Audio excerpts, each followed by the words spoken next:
All right, guys, today I think you're going to be looking at Dr. Stone in a brand new way that you've never thought about before. So we're going to be looking at Dr. Stone and how this anime points to Jesus. Now, for those of you that have been living under a rock and haven't heard of Dr. Stone is an anime where if you've ever wondered what it would be like to wake up one day and you had to rebuild civilization with sticks, rocks, and brain power, well, that's pretty much Dr. Stone. It's like a DIY of how to survive the apocalypse and rebuild civilization.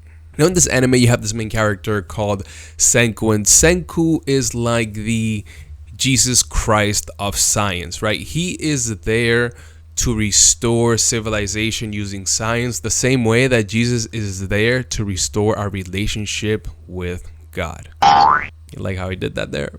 So Senku encounters these primitive people that could only have dreamt about science and what science could do, and in this process Senku shows them a lot of cool things relating to science. In that process, he meets this one character named Chrome. Now, Chrome is like an early version of what a scientist would be. He doesn't quite know about science, but he's experimenting, if you will, like collecting rocks and minerals and seeing how they interact with each other. So if Senku is like Charizard, then Chrome would be like Agumon.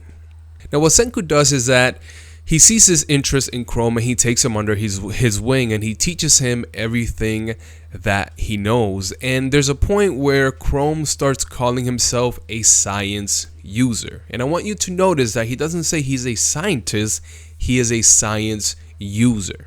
And to be honest, I think that a lot of us at that point were kind of like, like, I wonder why he didn't call himself a scientist. And that's because of the current relationship that he has with science, where he can use some concepts of science that Senku is teaching him, but he's not quite there yet to be able to call himself a scientist. Now, a lot of things happen between season 1 and season 2. I'm not going to go over all the details, but all you need to know is that there is a clash between two societies. One is led by Senku, who is, the science advocate, and the other one is led, I'm forgetting the other dude's name, but he hates science. In fact, he thinks that science is the cause of why humanity is so evil. So between all of this fighting that happens, Chrome ends up being caught by these people, and he eventually is in front of this guy. Now remember, he hates science, and at this point he's in enemy territory, his life is in danger, and he decides to tell him that he is a scientist from Ishigami Village. And when I first saw this, I was like, whoa, wait a minute. And to be honest, it's a phrasing that maybe a lot of people didn't catch, but to me it was like, wait a minute. This dude is no longer looking at himself as a science user. He's calling himself a scientist. Not only that, but he's doing it when his life is on the line. And this really reminded me of our relationship with Jesus. Now, before we get into this, I want to talk to you about this guy named Jacob in the Bible. Now, Jacob, one of the things that he's known for is for stealing his brother's birthright. So there's this thing called birthright in the Bible, where it's like this inheritance that you would get from your father. So Jacob, being the youngest, he wasn't entitled to that, but he, through some trickery, eventually he does get that inheritance that was meant for his older brother. When he does this, his life is in danger and he decides to run away. Now, on his way to running away, he falls asleep and he has this dream of these ladders ascending to heaven. Now, in this moment, God introduces himself as the father of Abraham and his father Isaac. And this is the first time where you're kind of seeing like, okay, there's a distance being outlined in the Bible between Jacob and God. Now, Jacob is also known for this romantic story that happens in the Bible where he works 14 years for the woman that he loves. He works 7 years thinking that he's going to be getting the woman that he loves as a prize, but the guy tricks him, right? Their father tricks him and he gives him the older sister, so he has to work another 7 in order to be able to marry the younger sister that he loves. Now, in this process, he realizes that their father is trying to keep him down, and he decides like, yo, we can't be doing this anymore. We need to get out of here. Now, when he is talking to his wives, because he ended up marrying both of them, as he is talking to them, he tells them that the God of my father has kept me up until this time, right? Reassuring them that they're going to be fine in their new adventure, if you will. Now, there is a turning point in Jacob's relationship with God. Two things where we see this happen. The first one is that he wrestles with God. And during this fight, after the fight is over, Jacob's name is changed from Jacob to Israel. And at that moment, we're seeing the first shift in this relationship between Jacob and God. And then finally, he actually reunites with his brother. But he is fearful that his brother, before they meet, he's going to want to kill him because of what he did. But when he meets with him, he has grace upon him, and ultimately they are back together and they are in good terms. Now, traditionally in the Bible, to commemorate certain points, people would build altars.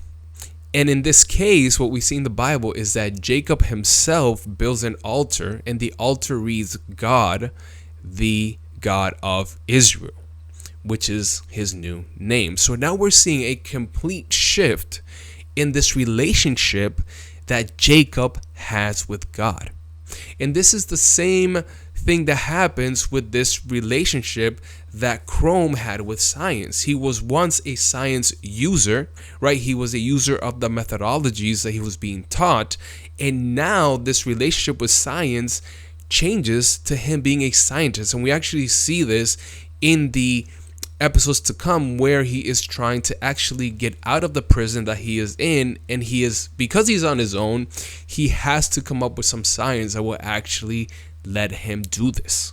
The first takeaway from all of this is that our relationship with God is gradual, right? Suddenly do we have a perfect relationship with God. The only one that I think could claim this would be Jesus. All of us, mere humans, right? We have a relationship that over time evolves and over time grows as we continue to not only grow our relationship with God, but we also grow in our understanding of who God is. The second thing is that oftentimes there is a turning point in our lives where this shift happens, where we know of God and he becomes our God, right? There's people that you meet that oftentimes say like, well, I'm religious, or I go to church, when you ask them about God.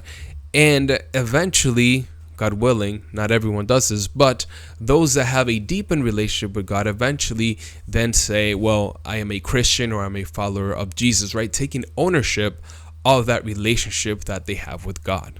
And lastly is that we all must have a personal relationship with God. Like, I cannot rely on the relationship that my grandma had with God, or I can't rely on the relationship that my parents had with God. I am called, according to the Bible, to have my own personal relationship with God, right? I'm not saved because of the belief that my mom had or that my grandma had. I'm saved because of my own personal belief that I now have in Jesus Christ. All right, guys. Well, I hope that you enjoyed this video. I hope that you found it interesting. Maybe you're looking at Dr. Stone in a new light. I don't know. I'm a little bit weird because I enjoy my faith and reading the Bible. Sometimes as I'm watching something, it reminds me of something in Scripture. So let me know in the comments. Maybe you didn't think about Jesus when you saw this scene, but did you notice that shift in Chrome when you were watching the anime? Let me know in the comments. And as always, I just want to remind you that we must persevere. Peace.